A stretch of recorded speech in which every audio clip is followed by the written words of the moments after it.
Before we go any farther, I think it's a gross error to consider that we did very much growing up anywhere. I'm Fran Burr. This is Irene Burr-Sen. Jean Burr Henderson. Mary Burr Legan. Mike Burr. I want to use that to microphone. I'm Joe Burr. Okay, I remember that there was one main room. Dad and Mom had their bed in that room, and there was also a couch and a chair and a sewing machine, which Mrs. Botkin helped us do our sewing for 4-H. And then there was the kitchen bathroom area was laundry. It was all sort of separate. There was just a shower. And then there was a room behind that.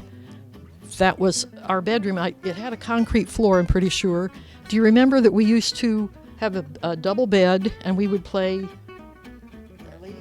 No. We had dragons underneath. Oh, yeah. We would scare the people under there were supposed to scare the people on top. Anyway, and then there was one smaller little room that was the boys' room, the cribs. But what I remember is making mud ball things playing baseball against, or throwing a baseball against the concrete block wall of the kitchen bathroom part, and it bouncing back and catching it and throwing it and catching it back. That was something I did a lot. I remember that house too.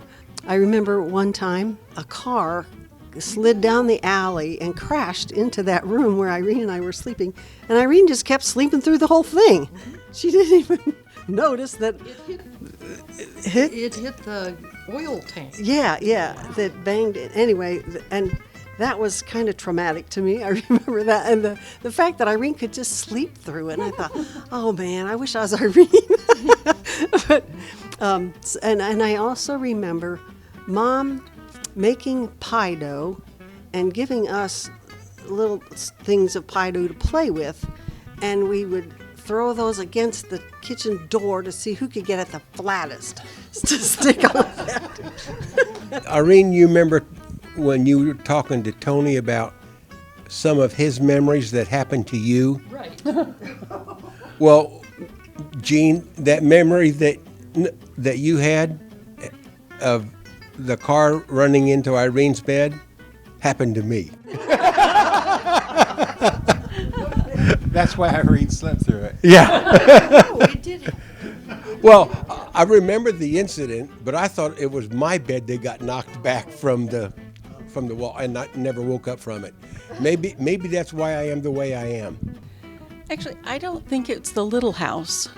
Little house, but I remember we had goats. Remember, we took care of the goats for a while, and Mom dressed me in this pretty little dress with a bow in the back, and the goats chewed on it and pulled it and untied it, and I was supposed to walk across the alley to a birthday party, and I came running back, Mom, the goat, and she tied it again, and it happened again the third time. I ran, and no goat action.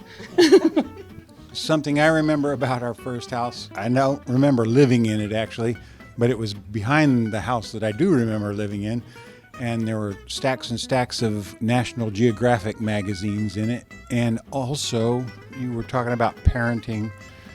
I guess my parents, or at least my dad, wasn't very good at it because he had us making dimes out of pennies with mercury in our bare hands. So that's something I remember about doing things in the little house. I don't have any recollections of the old house. I remember the house standing and seeing it later. I was obviously alive. I was probably 4 when we moved out of the second house, but built forward. It was built closer to the road. If you were to go there when both houses were standing, you'd have thought one was a garage for the other. That's what it was supposed to be. Yeah. Wait a minute, and I remember the second house only had one door that closed because we watched The Wizard of Oz, and when the witches came, I ran, and the only door that closed was the bathroom door, and then the things on the tile, I could conjure up scary things there, so I was like messed up. Oh, you mean the room? Yes. Yeah, the only room that closed was the bathroom, Yeah. and there was no other door. So I Interesting you talk behind about the the little house. piano. when I hear the little house, I think of the block cylinder, or the that's block the little. Cylinder, the cement Right. block. That's the yeah, little house. yeah. But the house in front of it, I always thought that was huge. Oh, remember the Yeah. hallway of it seemed long. depends on how little you were. Well, that's exactly right because, well, you go back and you look at things where, Right. and It's not a big hill. yeah, Yeah. Myers Hill is just more like a knoll. Dad had a lawnmower that had a pulley. Do you remember the motor? And to its linkage to the blade was a pulley, and in front, above the pulley, was this V-shaped thing that reminded me of the front of a B-17, which was just important. So it was. Oh, and he would cut a path in the backyard instead of mowing the whole yard. It's like he'd cut a path to entertain us that we could walk that path for a while. Or maybe it was, I don't know, just go from here to there and you have to find this maze or something. But it was fun. Or he couldn't walk straight. Quite possibility. We had a huge garden on Bond Avenue. Yeah. It was actually before those lots were sold. It was at least 3 city lots that were then built on. But Mom and Dad had all that land first, and I mean, I remember huge things: corn, tomatoes, huge areas of tomatoes, and those spiders, those big yellow and black spiders Yeah, that get in the tomatoes. Tomato worms, too. Well, yeah, and I remember that swing that we had, the 2-seat swing. Yeah, and we would just go and pick a tomato in the hot sun, not even wash it off, just, take with a salt shaker, lick the tomato so the salt would stick, put the salt on it, and then eat it. And, we're drooping it all down it or dripping in. It doesn't really matter because we're outside. Well, do you remember the wild plum? Yes. And we had tunnels through there, and Yes. that huge willow tree that got hit by lightning. Oh, yeah. That willow tree was, It was born on your birthday, It was. the day you were born. yes, it was. And my Dad birthday. used to go out and see it every so often, and it looked like it was cut off at an angle, but it kept growing, and then he'd go out and it was cut again. He finally found out that it was a rabbit that was chewing on it, but it soared until the lightning hit it. A Vorpal rabbit. Oh, I also remember growing radishes, white radishes, and I'd sit at the end of a row with a bucket of water and a box of salt, and I'd pull that thing and rinse it off real quick, and then put this on it and scoot up and get the next one. I also remember the goat thing and you being stuck against the clothesline pole because the goat was tied up and had walked all around you, and you're just there stuck. That's where Mary and Chris got the idea to tie me To do what? on Washington Street. They tied my ankle to a rope and put and blindfolded me and told me to run.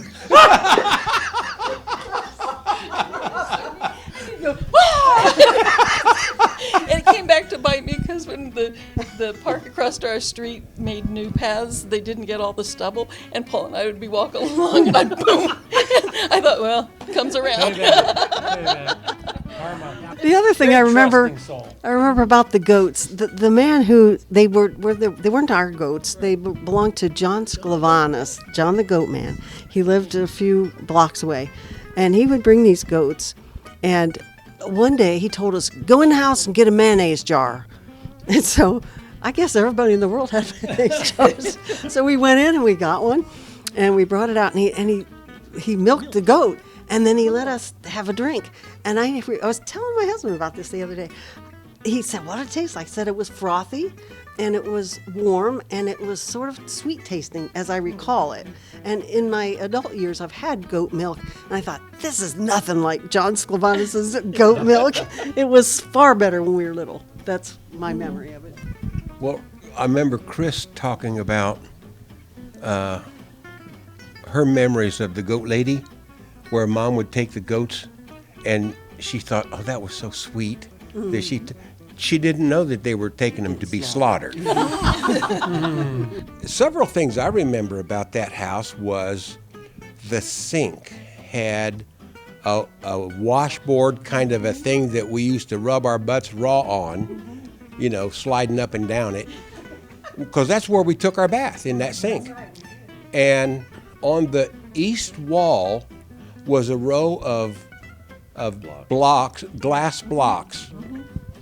And I had a BB gun, and I shot the glass, and then I'd run up to it and listen, and it was going, and they're vacuum, and so it was the air sucking in. Right. I think I hit every one of those Dad blocks. probably loved that. It seemed like you guys always had fun together in a certain way. No, we were always at each other's throats. I do recall Joe and Tony. Fighting it. Yeah, We thought they were going to kill each other. right. Yeah, but Tony was the actor. I was going to say right. Yeah. He was histrionic, Mom Right. said. Yeah, because as soon as he knew that Mom was watching, he would act the victim rather than the perpetrator. Yeah, and he was. Oh, Mom always, she caught me doing the same thing. With Mike? Yeah, well, no, with probably the older girls. I wanted something, and if they didn't give it to me, if you don't give it to me, I will cry. I don't remember saying that, but Mom would tell us. I remember one day, this was in the big house on Washington Street, and Fran and Mike, they were just little still. I mean, I guess first grade, maybe. Anyway, Irene and I came home from school. We were in high school by then, I think, weren't we?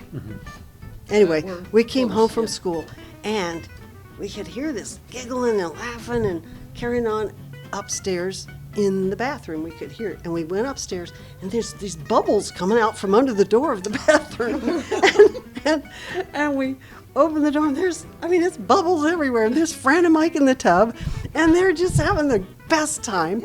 And I don't know, I think Dad was supposed to come home from work pretty soon, and one of us said to him, "Oh, you guys, just wait till Dad comes home," and you started crying.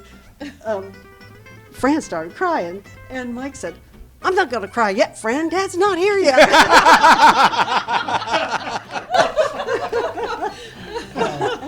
One of the things I remember was Sunday dinner was baked fried chicken, Yes. listening to the radio, and eating popcorn and ice cream. Yep. The little house or the The little house. little? Okay. And I think we had like some sort of a, whatever the heating, wasn't there a stove in It there? was a space heater. Yeah. Yeah. And it could get very cold in the winter, and put a blanket over that and then go to bed. Yeah. Or in the morning to get dressed, just standing, you could stand against it and get the front warm, and then you turn around and get the back Was it a warm space while heater the front gets cold. Grandma's D Street house. Didn't she have? Yeah, she had central heater. she had a space heater there too. Yeah. But But Grandma on D Street had that big thing in the dining room with the pipe that went up, and she'd Yeah, always yeah. keep a Maxwell House copy on there to humidify. Yeah. But that was the only heat, I think, for the house. I don't know how it was distributed or not. Yeah. So it was like that. but it was smaller, yes. Small, yeah. A little square. I remember the year Mary was born, and it was really cold, and she was born in January, and Mom would put her in a little basket behind that stove, between the stove and the wall to keep her warm. Do any of you remember the great big cardboard box filled with corn cobs, popcorn cobs, Yes. and then we would wear our thumbs raw, popping getting the corn off to make popcorn. But it would be there even in the winter a long time, and of course That way it's mice, of course mice. Well, there was one year that Dad was growing sweet corn and popcorn, and the sweet corn wasn't sweet and the popcorn didn't pop because they cross-pollinated. Okay. I do remember praying the rosary sometimes around Mom and Dad's bed, but I don't remember that it was super regular or anything like that. But I do remember Dad would give us the blessing, when he would kiss us goodnight or whatever, that kind of thing, and that always felt kind of, I don't know if it was felt Catholic, but it felt very loving. That expression. Did you have a prayer that they had you recite when you were kids before you went to bed? If I die before I wake, I pray the Lord my soul to take, which would scare the hell out of anybody who's a little kid thinking, oh, I'm going to die. Except for Grandpa Burr. When Irene and I, that one year, stayed with them for our school year, and Grandpa would come in sometimes and he would say, good night, sleep tight, don't let the bed bugs bite. And now I lay me down to sleep with a bag of peanuts at my feet. If I should die before I wake, you'll know I died of a bellyache. Sounds like it. Well, I'm thinking of the times that I was always in choir, and it would fill our summers, and we'd walk to church and go up, and they would call and say, there's a funeral, we need singers, and we'd go. That was just all encompassing part of it. And then they would take us to Lake Schaefer for Indiana Beach, and that was like the highlight of the summer. And you had to sing in choir, which was okay, because we also said, let us stand, let us kneel, lettuce and tomatoes, and get in trouble for that. I remember the Schaefer Lake thing, and it was also for the boys who had been altar boys. And I remember Tony and I being on the ride that was called a Bullet. Oh, gosh. And my billfold thing, Tony had it in his mouth while we were doing the thing. It had bite marks on it.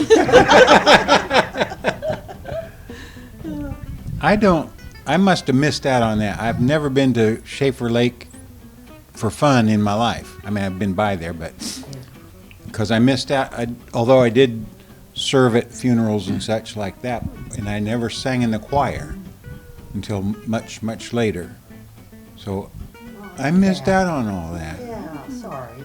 I'm going to cry. You guys are all histrionic.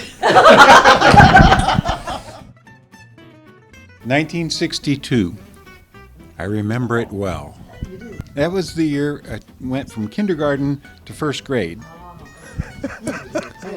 That house was a step up. Yeah. Oh, yeah. It Yeah. was big I compared to what remember we had. telling Mom, oh, Mom, if we move there, I'll do dishes for a year. I remember Jim saying that. No, he never did. Dad had a wire recorder. And I'm not sure what the recording was about, but it was through a balloon.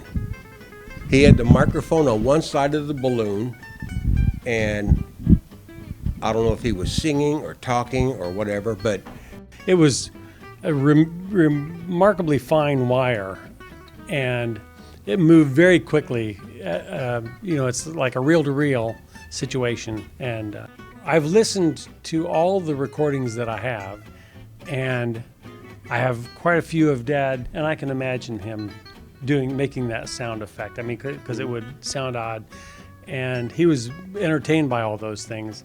They have recordings of a wedding, and they kind of narrate the bride is walking down the aisle, and the plunging neckline. No, but anyway, they were sucking that up. This is the greatest thing on earth, So, but then later, I mean, he would record radio shows and commercials, and Lord, you name it, he'd record it. So And occasionally we even got the kids involved in it, but it wasn't frequent. But At least what Mom would say remained. quarter instead of quarter.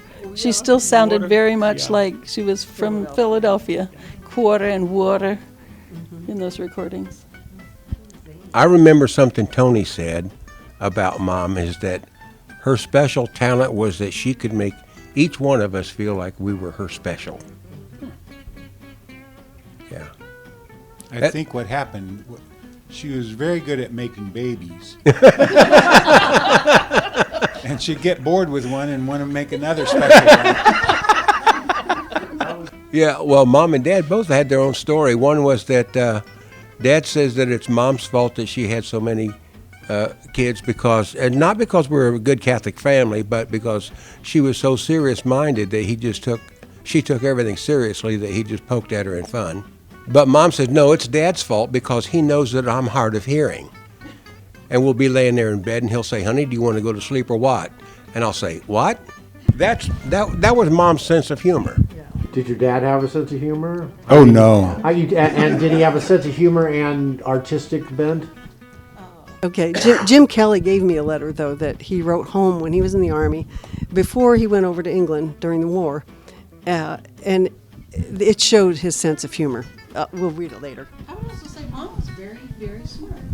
Yeah. Very smart. And when I went to Europe in between my junior and senior year of high school, she studied all the places we were going to go, had a letter sent there, had already studied everything for me. I was taking comparative cultures, and I had all the answers from Mom's letters. I mean, it was because she was smart. She was so smart and interested in everything. Yeah. Just very wide base of knowledge. And Yeah, the other creative thing that we discovered one day about our mom, we came home from school and Mom was playing the piano. And none of us knew that Mom could play the piano, but apparently somewhere along the line she learned how to play. Irene remembers one song, I remember a different song, but she obviously could play the piano. And I never ever heard her play the piano. I did not know that until you mentioned it today.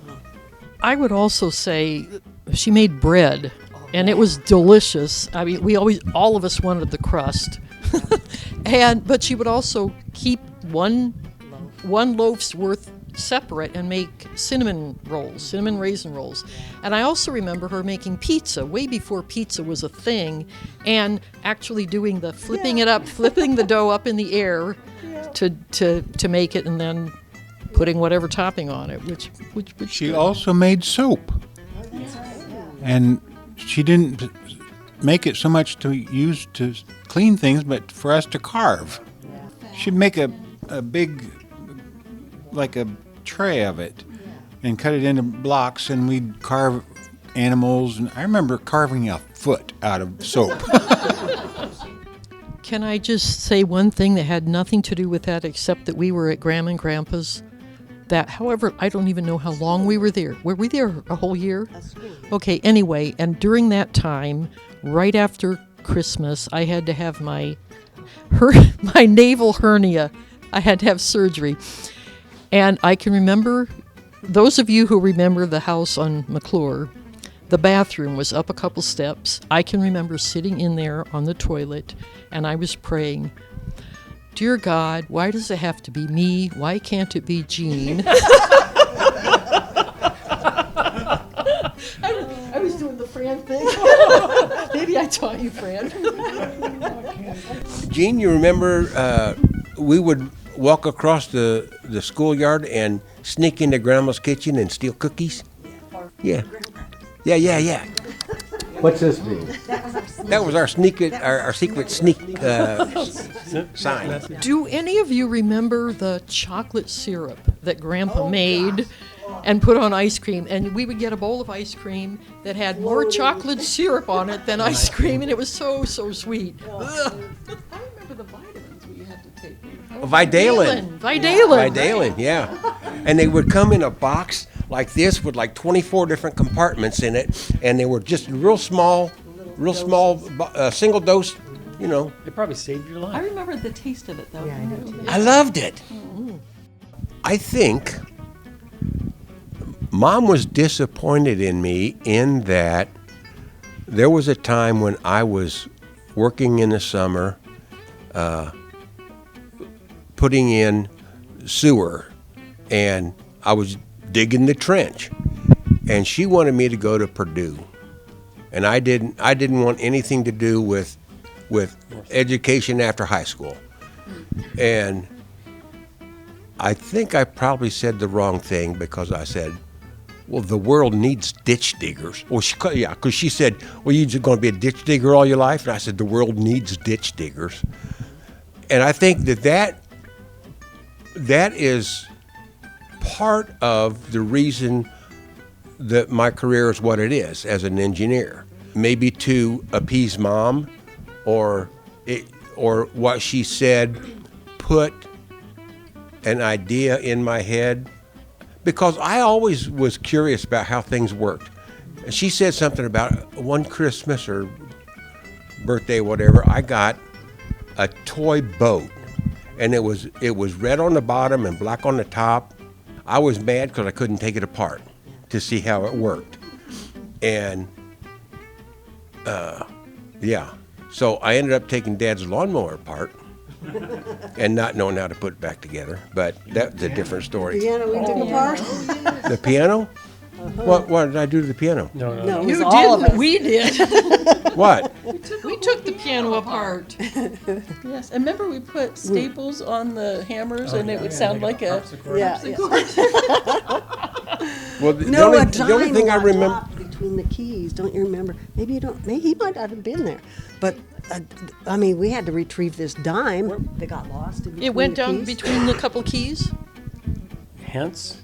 Well, yeah, it was a dime for Pete's sake. It wasn't. It was a penny that had been rubbed. Sorry. Oh my goodness! Yeah. So Gene, so go ahead. So somebody's dropped this dime. yeah, By the so- way, I think it was mine. We owe it to you. No, so we decided, well, we can take apart a piano. We had, Irene and I took piano lessons from Eva Shannon, and the program was called the Sherwood School of Music, and it had sheet music, but it also had theory sheets and pictures of pianos and how they're put together. And so we figured, oh, well, we know how to do this. And so we began to disassemble the piano and take apart all the keys separately. And remember, we put each octave, I think, in a bag, a separate grocery bag, remember? I don't remember. Well, yeah, we had a whole bunch of grocery bags and put each octave so we wouldn't get them all mixed up, because We did get it put back together. we right? did, but we discovered on the back of the key by looking at that Shannon or whatever it was, School of Music, that each key has a number imprinted on the back of it. And so we were able to then put it back. But we did find the dime, and it seems like there were paperclip and I forget what else we found in there, so it was worth our while. This was the family's working piano you decided to Yes. take apart? Yes. That's ambitious and scary. Well, not to us. It was a dime, for goodness sake. We were with Tony for a summer, Fran and I, and when we left, Dad wasn't drinking, and we were gone maybe a month. I forget how long. You went back a little bit earlier. But he was drinking, and it was like, yeah, so we were riding this thing, and Relapse. that was miserable. That's life. You cope. You learn to. I think each one of us had our own way of dealing with that as it came. I know from myself, I totally hide from conflict. That's just part of my life now, which isn't always good. I know, and I recognize that in myself. Sometimes I have to stand up and fight. That I have to tell myself to do it. But I think just learning to cope and having each other, I think, was always such a support to us. That was we could almost like escape into our own little, like, that's that adult world that's crappy and horrible, and they're, and we're just still kids, like Fran said, we didn't ever grow up. We were free-range children. Free range, that's about it. Mom would always say, it's the disease, not the person. You can't hate. And we'd say, I hate Dad. And, Yeah. you would hate his behavior, you can hate his actions, but you don't hate him. It was like, not me, but Yeah, I mean, that's how it would feel at that time. But Mom would reinforce that. She had that well in hand to let us know that is really the way to look at it. I remember being jealous of Mike and Fran because at one point they had a sober dad, Yeah. and while they were still at home. That was in '75. So I had 2 years left of school. Fran left in '74. So, He was still active when I left, but yeah, by the time I came home, he was solidly sober. yeah. What really finally, I think the thing that did it was when he was at the VA. And he went through a program there. He'd been years and years and years through AA. And so much of the family, probably Chris, Mary, Fran, and I, would be at Al-Anon. Alateen, but part of Al-Anon. And so we had already kind of had sessions of understanding and so forth, but it was him going through that program at the VA that it was so impactful and had results. Joe, something I wanted to tell you, though, is that I don't know if I already did tell you about that. When our dad did go into that rehab at the VA hospital, and your mother and dad went on a retreat at Maria Stein at the last weekend of when Dad was there.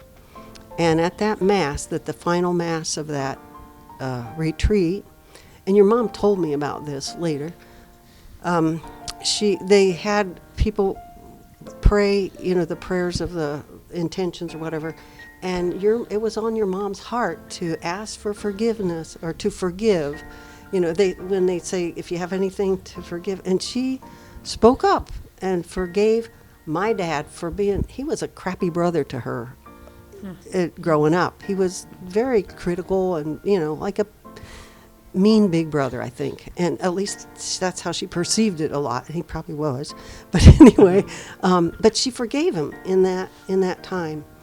And I remember she wrote to me about forgiving my dad. That was a big thing.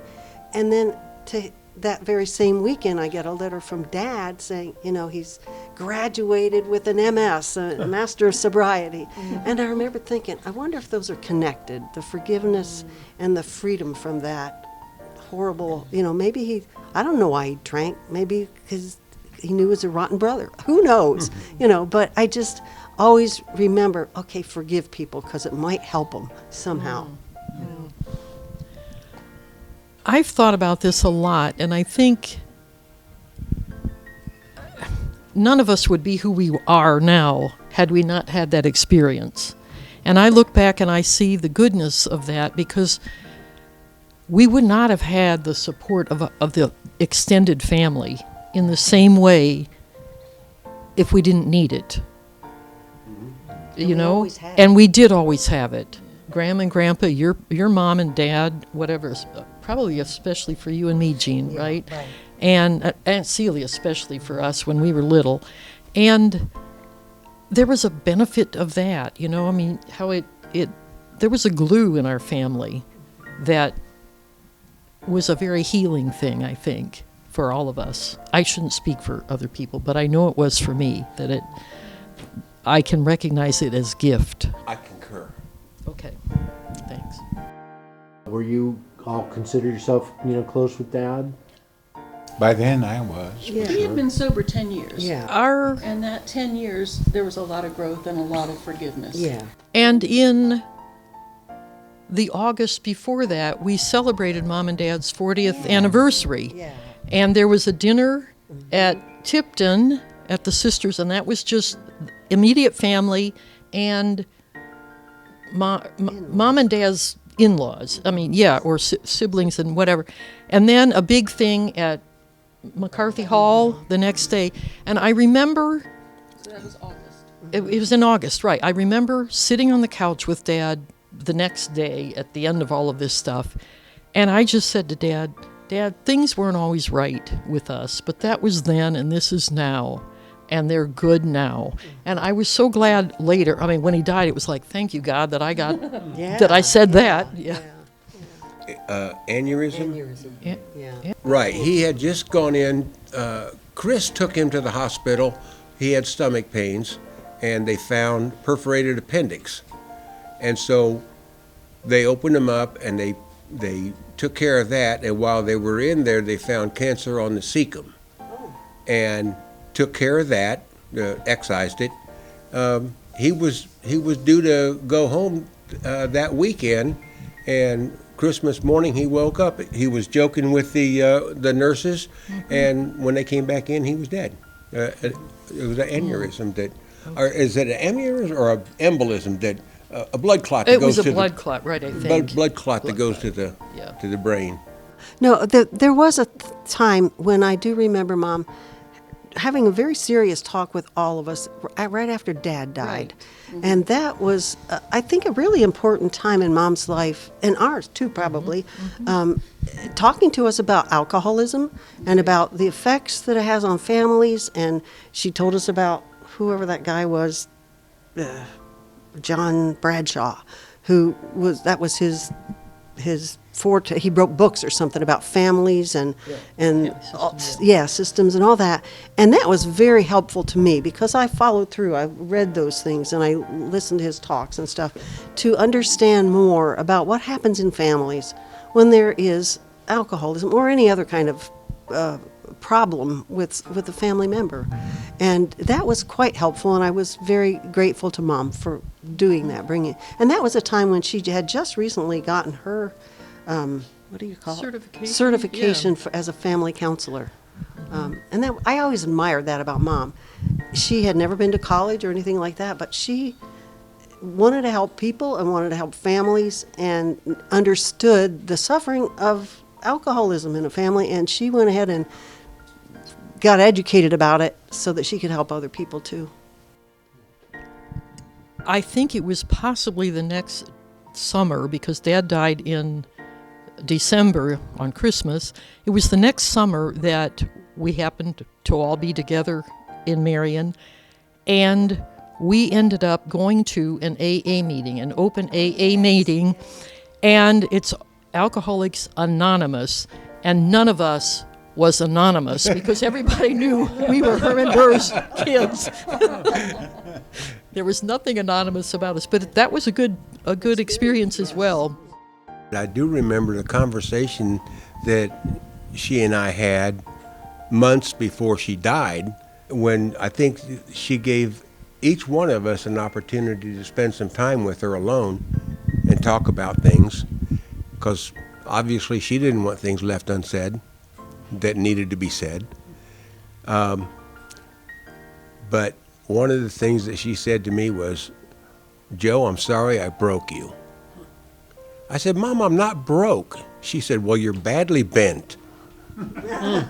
I more have the experience of what I said to Mom, just, Mom, go with God. I mean, I knew that she was ready and that we needed to let go of her. And it was in October, and she said, "Well, I don't know how to do that." And I said, "Well, Mom, just look at the trees." She was in that room of Chris's, and out there was a lot of trees, and it was fall. And I said, "The trees just let go of their," like I'm talking like I know how to die, but I'm saying that to Mom. And I do remember Aunt Marie overheard me saying that, and she talked to me later, and she said, "Irene, I can't let her go yet, or I can't say that to her." And I thought, and that was the last time I saw Mom alive.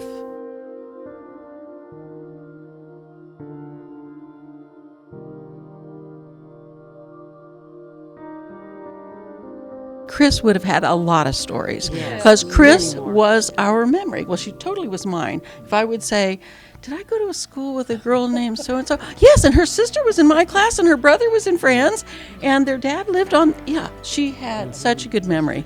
And Actually, Chris was Joe Collins on steroids. She just didn't have the cameras. That's how she interacted with all the people in the nursing home and anybody she met. She would get their stories in 5 minutes, immediately. It was wonderful. We miss Chris. I was just going to say, you can tell that we do miss her. We love you, Chris.